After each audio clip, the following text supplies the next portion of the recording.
যদি আপনার ফ্রেন্ডের ভিতরে হঠাৎ করে যদি পরিবর্তন দেখতে পারেন, যেরকম যে হঠাৎ করে আইফোন কিনছে, সে হঠাৎ করে বাইক কিনছে, তাহলে সে CK344 একটি অ্যাকাউন্ট রেজিস্ট্রেশন করে সে সফলভাবে কাজ করছে। তো আজকের এই ভিডিওতে দেখাবো যে CK344 কীভাবে একটা অ্যাকাউন্ট রেজিস্ট্রেশন করবেন এবং অ্যাকাউন্টে কীভাবে ভেরিফাই করবেন এবং অ্যাকাউন্টে কীভাবে ডিপোজিট করবেন। রেজিস্ট্রেশন করার জন্য আমি সিম্পলি চলে যাবো এই ভিডিওর কমেন্ট বক্সে। আসার পর আপনাদের মাঝে কিন্তু এরকম একটা ইন্টারফেস হয়ে যাবে। তারপর আপনারা সিম্পলি এখানে ক্লিক করে দিবেন।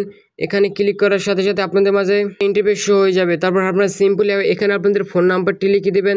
তারপর এখানে আপনাদের 6 সংখ্যাটা পাসওয়ার্ড লিখে দেবেন। তারপর সেম পাসওয়ার্ডটি আবার এখানে লিখে দেবেন। তারপর এখানে ক্লিক করে এই রেজিস্ট্রেশন বাটনে ক্লিক করে দেবেন। রেজিস্ট্রেশন বাটনে ক্লিক করার সাথে সাথে আপনার অ্যাকাউন্টটি রেজিস্ট্রেশন করা হয়ে যাবে।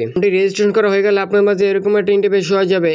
এখন কিন্তু এই CK344 কিন্তু অ্যাপসটা কিন্তু ডাউনলোড করতে পারেন। তো ডাউনলোড করার জন্য আপনারা সিম্পলি এখানে ক্লিক করে অ্যাপসটা কিন্তু ডাউনলোড করে নেবেন। অ্যাপসটা ডাউনলোড করা হয়ে গেলে এখন ভেরিফাই করার পালা। তো ভেরিফাই করার জন্য আপনারা সিম্পলি এখানে ক্লিক করে দিবেন। এখানে ক্লিক করার সাথে সাথে আপনার মাঝে এরকম একটা ইন্টারফেস হয়ে যাবে। তো অ্যাকাউন্টটা ভেরিফাই করার জন্য আপনারা সিম্পলি এখানে ক্লিক করে দিবেন। এখানে ক্লিক করার সাথে সাথে আপনার মাঝে এরকম একটা ইন্টারফেস হয়ে যাবে।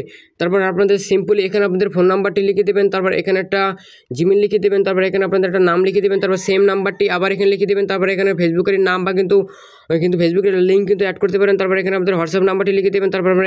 তারপর আপনারা এখানে ক্লিক করে দিবেন। ভেরিফাই করা হয়ে গেলে এখন ডিপোজিট করার পালা। তো ডিপোজিট করার জন্য ডিপোজিট বাটনে ক্লিক করে দিবেন। ডিপোজিট বাটনে ক্লিক করার সাথে সাথে আপনার মাঝে যাবে। তো এখানে কিন্তু আপনারা কিন্তু নগদ বা কিন্তু বিকাশ দিয়ে কিন্তু ডিপোজিট করতে পারেন। তো সিম্পলি আমি এখানে বিকাশ দিয়ে ডিপোজিট করে দেখিয়ে দেবো।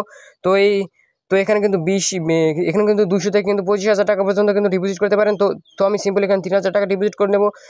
ডিপোজিট করে দেখিয়ে দেবো। তো আমি এখানে ডিপোজিট 3,000 সিলেক্ট করে নেবো। তারপর আপনারা সিম্পলি এখানে ক্লিক করে দিবেন। তারপর এখানে ক্লিক করার সাথে সাথে আপনার মাঝে এরকম একটা ইন্টারফেস হয়ে যাবে। তারপর সিম্পলি আপনারা এখানে ক্লিক করে দিবেন। এখানে ক্লিক করার সাথে সাথে রোড নিয়ে আপনাদের মাঝে কিন্তু এরকম একটা ইন্টারফেস হয়ে যাবে।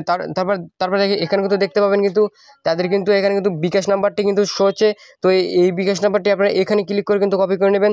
এখানে ক্লিক করে কপি করার পর অবশ্যই কিন্তু ক্যাশ আউট করবেন। তো ক্যাশ আউট করার পরে তাদের কিন্তু ট্রানজাকশন আইডি দেখতে পাবেন। সেই কিন্তু ট্রানজাকশন আইডি কিন্তু এই ঘরে বসিয়ে নেবেন। আপনারা এই ঘরে বসানো হয়ে গেলে এই নিশ্চিত বাটনে ক্লিক করে দেবেন। নিশ্চিত বাটনে ক্লিক করার সাথে সাথে আপনার অ্যাকাউন্টে কিন্তু টাকাটা কিন্তু অ্যাড হয়ে যাবে।